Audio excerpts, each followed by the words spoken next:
Hi everyone, my name is Tahereh and welcome to my August reading wrap-up, where we'll discuss all things books. Books I've read this month, my anticipated reads, and book releases I'm most excited for. Also, if you're here for the end of the video, we'll also be opening this makeup mystery box.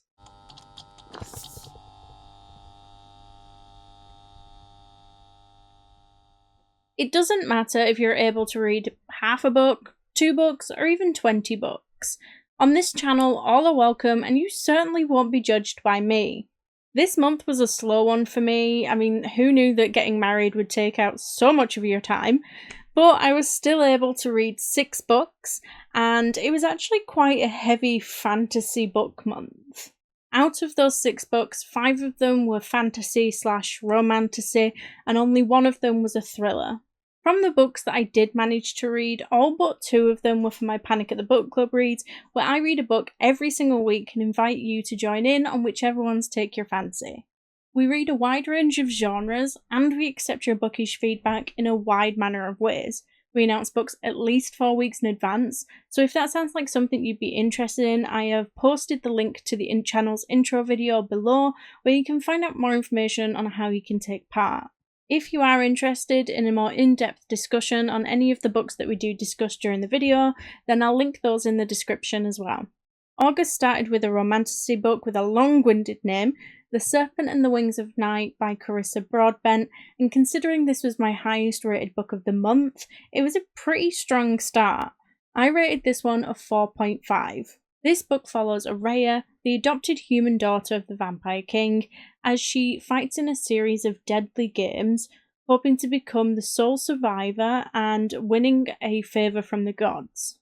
In order to survive, Araya needs to make an alliance with a mysterious rival, who she can't help but feel oddly drawn to.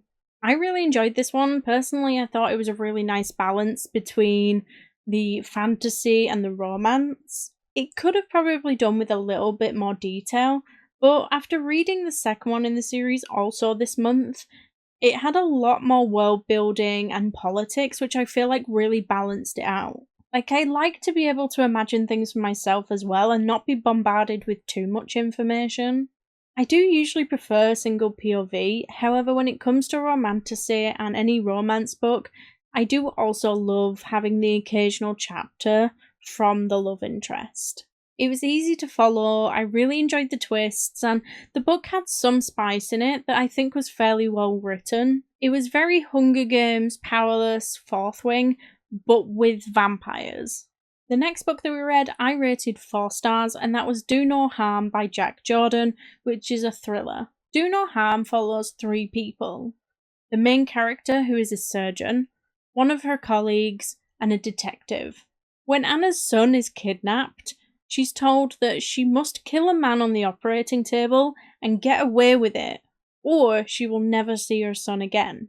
This book was really straightforward. I think that it was really tense, and the characters were written really well. There were tons of character development, and I really enjoyed the ending.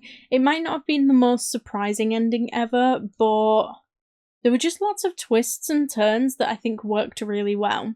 Overall, if you liked books like The Passengers by John Maas or No One Saw a Thing by Andrea Mara, then I think you'll probably like this one as well. Next on our book club list was Shatter by Tahereh Mafi. This one is a YA romantasy set in a dystopian world. This book follows Juliet, a girl whose power to unalive someone with a single touch is a threat to the re-establishment, or it could be their greatest weapon. Juliet's actually been locked up completely alone for a long time, like 0 interaction with the outside world, and I think that's reflected really well in the writing style. Although I can imagine that repeat sentences and crossed out lines could annoy some people real quick, I thought it was a really good representation of Juliet's state of mind at that time within the book, without the book actually having to tell you. I liked the characters and I thought it was a great setup for the series. Hopefully there will be more politics, romance, and world building in the next ones, which I am looking forward to reading. which is why I rated this book 4 stars, and I think if you liked this book, then you'll probably also like The Girl with No Soul by Morgan Owen. This next one earned a 2.75 star rating from me, which is the lowest rating of the month and incredibly surprising considering it's a romantasy book. People are going to hate me for this one, but I think it is worth noting that while I did like the story, I just didn't like the book. The writing style, which seemed to change throughout, just was massively not for me. When the Moon Hatched follows Rave, who is an assassin for the rebellion, and Khan, who is crushed by the loss of his great love. This book has dragons, it has spies, and if you're interested in more, I've just finished filming my panic review video and I will post the link so that you can watch the full video. I did struggle to compare this to other books. I know some people compared it to things like Fourth Wing, but honestly I think that's just because of the dragons and because the book does have a little bit of spice. It does remind me a little bit of A Shadow in the Ember, but again, the writing style is totally different. Anyway, that clears up all the books that we read as part of book club. What about any books that I managed to read in my spare time? Well, this month I didn't actually get much time to read outside of my weekly book club. However, I did read the next one in the Throne of Glass series, which was Empire of Storms. And although I have really enjoyed the series so far, I am more than ready for a break. I started these books in April and I have discussed them in other monthly wrap-ups, but if you haven't watched those videos, then this is a romantasy series that follows assassin Selena Sardothian. I won't go through the full description because I would just be repeating myself from previous videos, but if you are interested in finding out a little bit more on the series and my thoughts on the books, then I will post the wrap-ups in the description. I did think that I would just read the full series one book after another, but I am really ready for a break. I just kind of found that although I was really interested in what was happening, I was just kind of forcing myself to read them. So I think I need to deep dive into a different world for now and then come back to the series later, which is frustrating because I really don't think that I have many left. Anyway, that and the second book after The Serpent and the Wings of Night concludes my list of books that I've managed to read this month. And although it might not be quite as many as previous months, I think it's still a hell of a list. Don't let anyone make you feel bad about the amount of books that you're able to read. Unless you're choosing not to read any, then what are you even doing? As for next month's TBR, we have One of Us is Lying by Karen McManus, we have Hooked by Emily McIntyre, and we have The Silent Patient. I'm not sure what books I'll be reading in my spare time. I mean, probably something easy and low effort. I think I just need to shut my mind off for a little while. But at the same time, the fourth book after A Shadow in the Ember has just come out and I am desperate to read it. But it just feels like a hell of a commitment because they are really chunky books. I am actually trying to get through some of my physical TBR, which I think I am making good progress with, so maybe I'll continue with the Shatter series, or I'll pick up one of the easy romance books that I have. Besides that, let me know what you think I should add to my TBR. I believe We Solve Murders by Richard Osman comes out soon, and I am really intrigued, but I'm not really a huge fan of the Thursday Murder Club series, so I might politely give this one a miss. I believe another book in the Chestnut Spring series is coming out, and due to social media, that series has been on my TBR for a while now, so perhaps it's finally time to get around to reading that series. Well, let me know, are there any books coming out this September that you think I should add to my TBR? I didn't actually buy any books in August. I mean, I'm currently in France and it's more of a pain for me to find books that I can actually read. However, I'm back in the UK after next week and I am itching for a trip to the Works and Waterstones. A complete first for me, but I picked up this makeup mystery box and it has been sat on my desk now for over a month for this video, so can we take a moment to appreciate the sheer willpower there? So I think this one cost me about £30, which is the larger box, and they do a smaller one which is around £20, and everything in here should be worth up to about £60 or over £60. Anyway, I'm always really skeptical about these things, so let's open it and find out. I hate to take... I assume I'm supposed to open up this way. Should have got a knife. Okay. Oh, there's actually quite a... It's quite heavy. And there's actually, like, it's pretty packed. It's pretty packed in there. So I'm just going to pour it out and see how many items we have. So this says that the box may include eyeshadow, blush, mascara, and lipstick, among other exciting must-haves. Okay.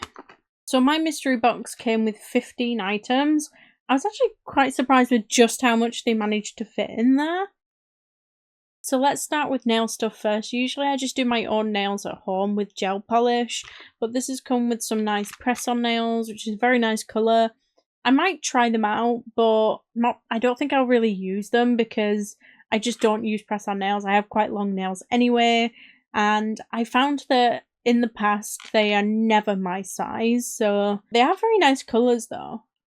It also came with 2 nail polishes. I'm not sure about this pink. It's not really my colour. This orange has like a gold sheen to it, which I think will be great for this coming autumn. It also came with this face blender brush. I always love a good makeup brush. They are surprisingly expensive, and I think this one will be quite good for my contouring and stuff, so I'm excited to give this one a try. Keep It Glassy Illuminating Primer Base. I do already have a primer that I absolutely love and I use religiously, so although I will try this one next week, it will have to be damn good to replace that one. Set It Up Finishing Powder. Again, I already have one that I absolutely love, so this one's going to have to be pretty impressive to beat that one. It also came with these eyelashes, which are a little OTT for me. What I do immediately like is that the band is clear. It says that they're lightweight, but I can immediately tell you that they're already thicker and heavier than any I would usually pick up. But again, I will try these next week and see how we get on. So it also came with this blusher, which I think is quite nice. So I only tend to use blusher gels. I know some people use a mixture of both. It just always feels like blush looks so extreme on me. But I will try and incorporate this into next week's video. Now for the last large item that was in the box. It's this eyeshadow palette. I can't really test it because I've already done my makeup for today's video, but they're really nice autumn colours. I think they may even be, 1 or 2 of the colours may even be suitable for next week's video as well, so perhaps I'll end up just doing a full video based on these makeup bits. What is this? What is this? What are you? What is this?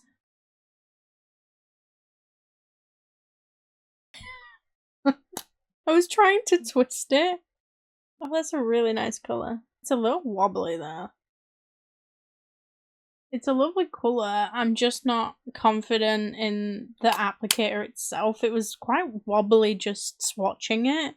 A really nice colour though. There's also a lip gloss, which has like a really nice gold shimmer in it. Again, I can't try it out because I currently have a totally different colour on, but all those go really nice together. Okay. I do tend to use more like red lipsticks and lip glosses, so the Lashtastic False Lash Effect Mascara. Now try saying that twice as fast. Is it waterproof? It says it's blackest black. It doesn't say whether or not it's waterproof. I tend to go for waterproof over anything. I did need a new mascara to be fair, so I'm excited to try this one out. It's totally different to what I would usually go for in the shop, so we'll see. Hopefully it's waterproof. Oh, this is another eyeshadow. Ooh. Oh, that would have done so nicely for today's video. That's not a very good place to swatch it. So glittery. It's like metallic, but there's so much glitter in that. Probably lip liner, I guess. Yeah, lip twister. Everything has been covered in plastic. Which I guess is good because that means nobody else has used it, but still. Ooh. I like these sort of I get that pencils might be better, but I like these sort of lip liners. Again,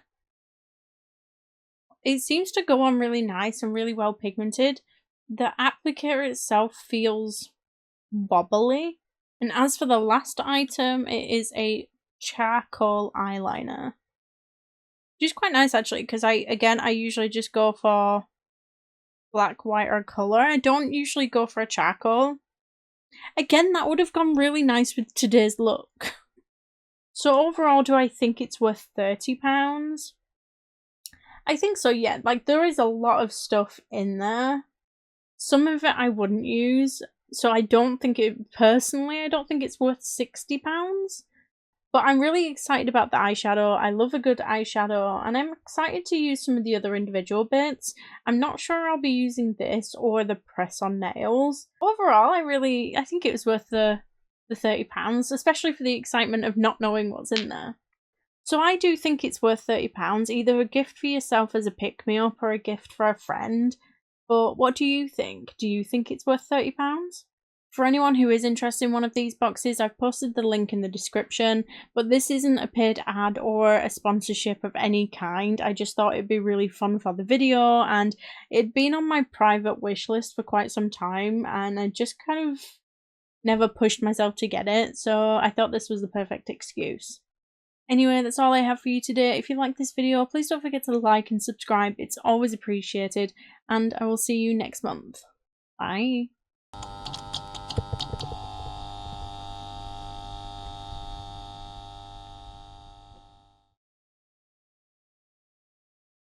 In the mystery box. There's nothing in it. That was well expensive. Obviously, I want to see what's in the mystery box. Now vanish. They look nice. I like the orange. It'll be really nice for like autumn. That looks good. Is that all that stuff on that pillow from that box? Yeah. Fuck me, they filled the box, didn't they? Ah, it's a droppy thing. Your eyes are really cool. Thank you. Some eyelashes. Which are so pointy. They really are. Yeah, they look really, really pointy. Mascara. Yeah, I knew what that was. Did you actually? Yeah, mascara. Sure you don't need that and the fake lashes. Yeah. You have mascara and fake lashes? Yeah. Do you? Yeah. Thought you've already been through this for your video. I have. Oh good, thank fuck, this isn't the cut. This is some eyeshadow. Look how glittery it is. The more glittery the better. I have heard it's someone so say glittery. that. Where did it go? Considering it's eyeshadow. Okay. It's eyeshadow. This shadow should go underneath. Makeup brush. Yeah, it's clean. Good, that means you have to clean the other ones. Thanks. What? I do clean my brushes. You do? You clean your brushes the same way that I do laundry. What's that supposed to mean? You go weeks and weeks going, I really need to do this. I only wear makeup once a week. It's quite a nice brush though. Why is it shaped It's more like for that? like contour. Why is it shaped like that? Because it's a face shaping brush. To get into the curves for your contouring. Good. Looks good. What's this one? The pen stick. Pen stick. Yeah, pen stick. It's for like drawing lines and shit. It's lip liner. You line like your put lip. a border around your lips. That thing. Yeah, I wear lip liner most of the time when I put lipstick. I noticed. Is that a lip liner? This one's eyeliner. For the eyes. That's what makes it pointy. That's how you can draw like the lines of the trees you did last week. Yeah. I actually used liquid eyeliner last week. Okay. You could have given me like a chance to sound intelligent and like I knew what was going on. Sorry. It's alright. Lip gloss. Very nice. Very nice. I'm enjoying this a lot. You actually? Yeah, we passed it very much as well. You do need to eat. I'm gonna eat in a second. I'm going through these. If you this. shut up, right, we'll get through it quicker. Yeah, that's not gonna happen. Except the cost. Palettes. The other palette thing you have is like has like 50 colours. Yeah, because that's eyeshadow. This is blusher. This like is rouge. for your cheeks. It is blushes for my cheeks. My cheeks. My cheeks. My sweet cheeks. See you now. I see you. See me? They look like good, funky, glittery colours, do. Yeah, it looks really nice again for autumn. Like that's coming up soon. Yeah, that's everything. Oh, that's quite good for the box. I thought I so. can't remember how much the box was. $29.99. Oh, that's fine, isn't it? Sorry, big. Like a video proof that you're just rude. It's a fine line between banter and abuse, isn't it? It's nice for like as a pick-me-up or a gift to someone. Yeah. Because like you don't know what's in it, and that's part of the fun. Well, I know people who do like the gamey, nerdy shit, Yeah. loot boxes, and like it's just a present to yourself. As long as you accept that all you're doing each month is buying yourself a present.